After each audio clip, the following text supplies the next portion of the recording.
Voice of Pan-Africanism, bringing you the latest news highlights of the hour. I am Tabitha John. Do stay with us, commencing with the top stories. Foreign policy advisor to the Prime Minister, Tayyat Asselassie, said Ethiopia and Germany held fruitful discussions to foster bilateral ties.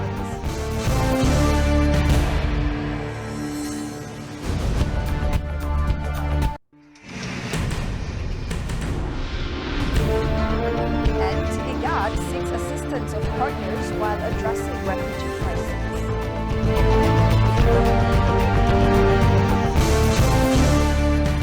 On the second day of the 10th Defense Experts Committee meeting, Ethiopia and Djibouti signed an MOU to cooperate in defense and security.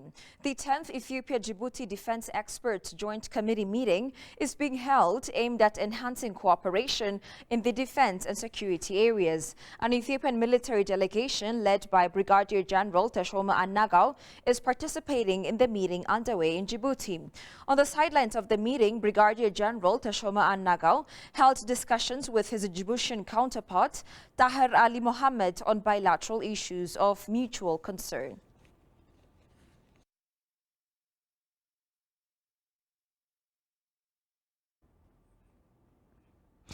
The fifth edition of the Conference on Land Policy in Africa, CLPA, will be taking place in Addis Ababa from 21st to 24th November 2023 under the theme Promoting Sustainable Land Governance in Africa for Accelerating Implementation of the African Continental Free Trade Area Agreement, AfCFTA.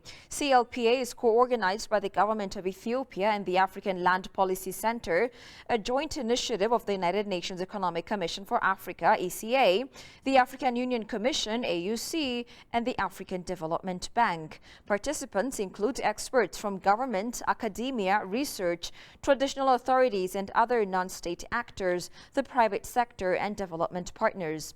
The overall objective of the conference is to deepen commitment and strengthen capacity for land policy development, implementation, and monitoring in Africa through improved access to knowledge and information in support of evidence-based land policy making.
Welcome back. You're watching ABC World. Foreign policy advisor to the Prime Minister, Tayyat Asselassie, said the ongoing bilateral discussion of Ethiopia and Germany helped to elevate the long-standing ties between the two countries.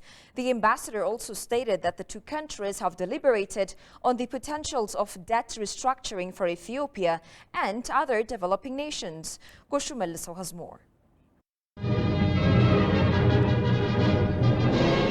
Ethiopia and Germany assure the long-standing relations the two countries have closest diplomatic relations characterized by friendly relations. Germany and Ethiopia established their embassies on 7 March by order of Emperor Menelik II. Prime Minister Abiy Ahmed headed to Germany and met with Germany's Chancellor Olaf Scholz in a bilateral meeting earlier today ahead of the G20 Compact with Africa summit.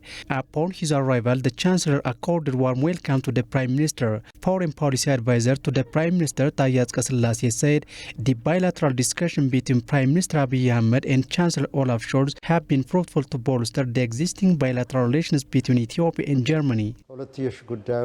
Prime Minister Abiy Ahmed and Chancellor Olaf Scholz mainly discussed to enhance the existing bilateral ties with the framework of cooperation. The two leaders have exchanged views on the ways to attract German investments to Ethiopia, particularly in the areas of energy and fertilizer production. Taye also stated that Prime Minister Abiy Ahmed and Olaf Scholz discussed on the areas of debt restructuring, which is the bottlenecks for developing nations. Developing nations, including Ethiopia, are under high debt pressure. Since the debt is a bottleneck for developing nations, Prime Minister Abiy discussed in the areas of debt restructuring and debt payment. The Premier also briefed the Chancellor on the measures taken and the internal conflict and the progress of the peace initiative and government's commitment to ensure lasting peace in the country. The advisor also highlighted that the trade exchange between Ethiopia and Germany is wide-ranging.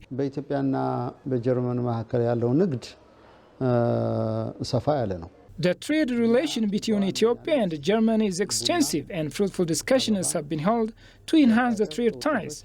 Germany is the largest Ethiopia's coffee importer, and Ethiopia exports horticulture and textile products to Germany, and Ethiopia imports machineries, chemicals, and other industrial products from Germany. It is to be recalled that the two leaders met earlier this year during the Chancellor's visit to Ethiopia. The Intergovernmental Authority on Development, IGAD, expressed resolve to find remedies to the refugee influx in conflict-ridden Sudan. Launching its third annual interministerial stocktake meeting, the regional bloc called on development partners and stakeholders to work hand in glove with Ethiopia, whose government it thanked for hosting 1 million refugees from 27 countries. Attending the meeting, Tigusar Nisa has compiled the following report. Take a look. The Intergovernmental Authority on Development, IGAD's third annual interministerial stocktake meeting under IGAD Support Platform Special Summit is currently being held here in the Africa's political capital, Addis Ababa, Ethiopia, from November 20th to 23rd, 2023. The IGAD Secretariat under the IGAD Support Platform for Displacement will convene the annual stocktake meeting for the Nairobi process, in which IGAD member states adopted comprehensive whole-of-society approach to enhance the protection and durable solutions for displacement-affected population. Approached by EBC, IGAD's Health and Social Development Division Head, Dr. Mohamed El-Douma, stressed that for endorsement by IGAD member states representatives, the outcome of the meeting will be tabled. We try to table the outcome of the expert meeting for the minister for endorsement. The head further stated that IGAD has started a pioneer initiative on bringing forth a long-term solution for the refugee influx in Sudan. The initiative was durable solution. That means majorly the development, not a humanitarian solution.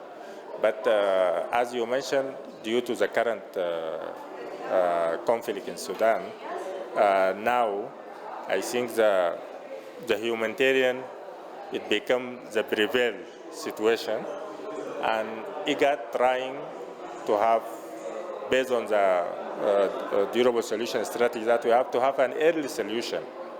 Early solution, including some humanitarian, but also some long-term or short, medium-term solution, so that the people who are displaced from Sudan can benefit from that. One, Deputy Director General for Ethiopian Refugee and Returnee Services, Mulalim Desta, for his part, reminding that Ethiopia is currently hosting over 1 million refugees from 27 different countries, He called on development partners and stakeholders to work even more in collaboration with the Ethiopian government. To respond this especially the new influx, we need to support from different responsible bodies like UN agencies, other international and local NGOs, and also donors, embassies who already live in Addis. So we need to work in collaboration to respond this influx. The meeting has involved delegates from IGAD member states, representatives from the Refugee and Returning Services in Ethiopia, and also from UNHCR. And finally, the UN Economic Commission for Africa called upon governments to work more aggressively for the acceleration of holistic integration in Africa. Regional integration in Africa has been a long-standing objective aimed at fostering economic cooperation, trade facilitation, and political cohesion across the continent. Spending some time with officials of the ECA's Regional Integration and Trade Division, our staff reporter Johannes Ventahun has compiled the following report. The African Union's Agenda 2063 outlines a blueprint of regional integration, economic development and social progress. The agenda emphasizes initiatives such as boosting intra-Africa trade, establishing the Continental Free Trade Area and promoting connectivity through infrastructure development. Karingi, director of the UNECA Regional Integration and Trade Division, is optimistic that the regional integration in Africa is achievable. The regional integration in Africa, as you know, it has very many dimensions. We've already covered them. The first one is industrialization, the production process through regional value chains is one way that Africa is integrating. We've talked about connectivity in terms of the infrastructure. That's another pillar of regional integration. We've talked about payment systems. That's another, especially through the macro convergence, that's another pillar of regional integration. And now, for the market integration, we have the AfCFTA. Connectivity through inter-Africa trade, infrastructure, currency and free movement of people are the characteristics of the intended regional integration in Africa. This, if you look at 2023, compared to 20 years ago, it's much easier for an African to fly from one African country to another African country via a hub like Addis Ababa or Nairobi or Johannesburg. We have new airlines that have emerged like Rwanda Air, Ugandan Airlines, and all these are actually facilitating connectivity.